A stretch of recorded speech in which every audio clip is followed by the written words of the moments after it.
আসসালামু আলাইকুম everyone, welcome back to my channel Radia's kitchen. চলে আসলাম নতুন আরও একটি রেসিপি নিয়ে। আজকে আমি আপনাদের তৈরি করে দেখাবো শাহি হালিম। তবে আজকের হালিমটি তৈরি করে দেখাবো বাজার থেকে কেনা রেডিমেড হালিম মিক্সের যে প্যাকেট পাওয়া যায় সেই প্যাকেট দিয়ে।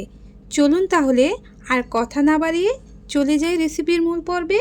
ও সেই সাথে অনুরোধ রইল ভিডিওটি না টেনে শেষ পর্যন্ত দেখার।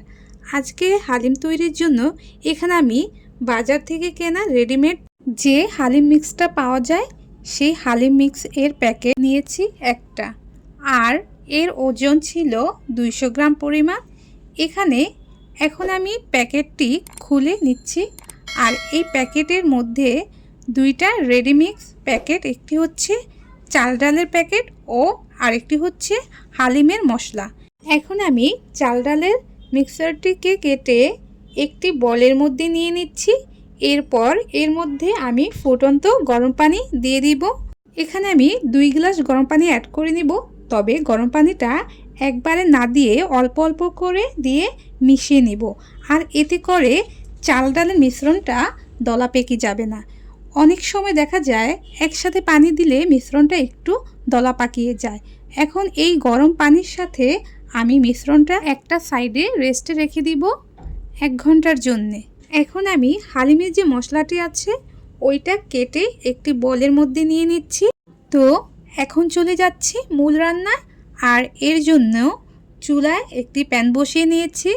আর এর মধ্যে দিয়ে দিচ্ছি পরিমাণ মতো তেল। আর তেল যখন হালকা গরম হয়ে আসবে তখন এর মধ্যে দিয়ে দিব পেঁয়াজ কুচি। এখানে আমি পেঁয়াজ বেরেস্তা একসাথেই করে নিচ্ছি। এখানে বলে রাখি, পেঁয়াজ বেরেস্তা ভাজাটা একটু কম করবেন, এতে করে দেখা গেছে হালিমটা খেতে তিতা লাগে না। তো এখান থেকে আমি 4 ভাগের 3 ভাগ বেরেস্তা তুলে রাখবো। এখন বাকি বেরেস্তার মধ্যে আমি দিয়ে দিচ্ছি 2টা তেজপাতা, 4টি এলাচ ও 3টি দারুচিনি। এর মধ্যে দিয়ে দিচ্ছি গরুর মাথার মাংস। এখানে আমি 300 গ্রাম মাংস নিয়েছি। এখন মাংসগুলোর সাথে বেরেস্তাটা একটু মিশিয়ে নিচ্ছি। মাংসটা মিশিয়ে নেওয়ার পরে এখন এর মধ্যে আমি দিয়ে দিচ্ছি হালিম মিক্সের মধ্যে যে মশলাটা ছিল সেই মশলাটা থেকে অর্ধেকটা মশলা এখন দিয়ে দিচ্ছি আর বাকি মশলা রেখে দিচ্ছি। এটি আবার পরে ব্যবহার করব। এখন এই মশলা আর পেঁয়াজ বেরেস্তার সাথে মাংসটাকে আমি 4-5 মিনিটের মতো কষিয়ে নিব। এখন এর মধ্যে আমি 1.5 টেবিল চামচ আদা রসুনের পেস্ট ও 1 টেবিল চামচ পেঁয়াজের পেস্ট এগুলিকে একটু মিশিয়ে নিচ্ছি। এরপরে এর মধ্যে আমি কিছু মশলা অ্যাড করে দিব।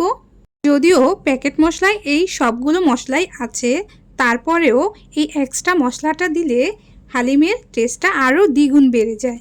এখন এর মধ্যে দিয়ে দিচ্ছি 1 চা চামচ মরিচের গুঁড়া ও 1 চা চামচ হলুদের গুঁড়া। সেই সাথে আরও দিয়ে দিচ্ছি 1/2 চা চামচ ধনিয়া গুঁড়া ও 1 চা চামচ জিরা গুঁড়া।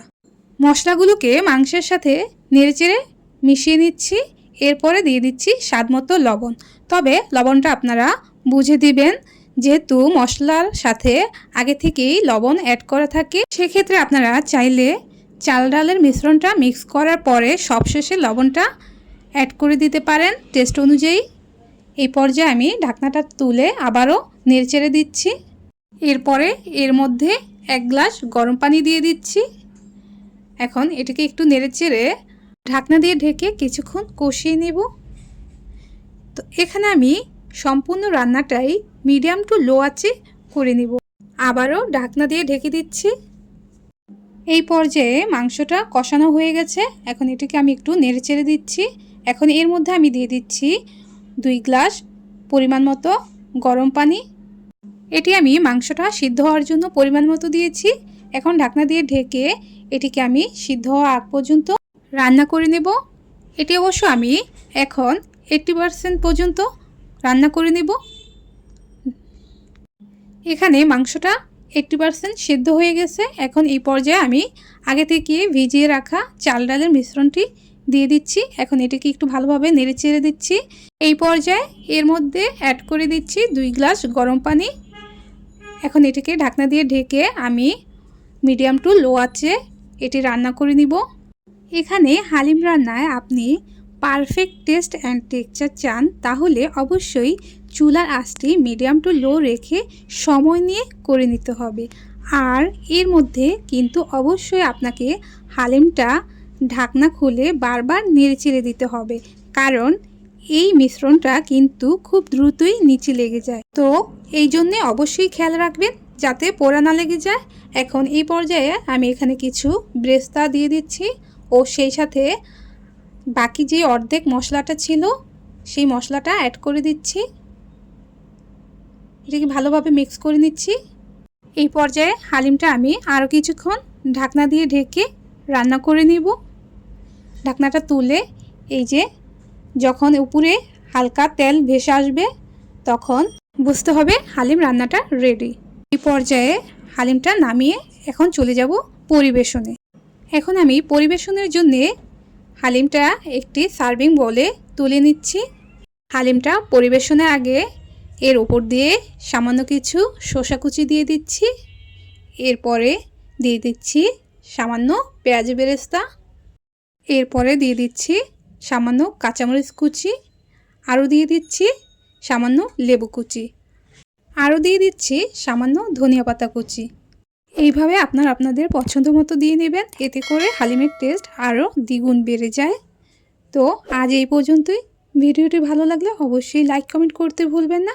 আর সেই সাথে আমার ভিডিওটি ইউটিউব থেকে দেখে থাকলে চ্যানেলটি সাবস্ক্রাইব করে দেবেন ও ফেসবুক থেকে দেখে থাকলে পেজটি ফলো করে দেবেন। আবার কথা হবে নতুন কোনো ভিডিও নিয়ে। সেই পর্যন্ত সাথেই থাকুন। সবাই সুস্থ থাকুন, ভালো থাকুন। Thanks for watching. আল্লাহ হাফেজ।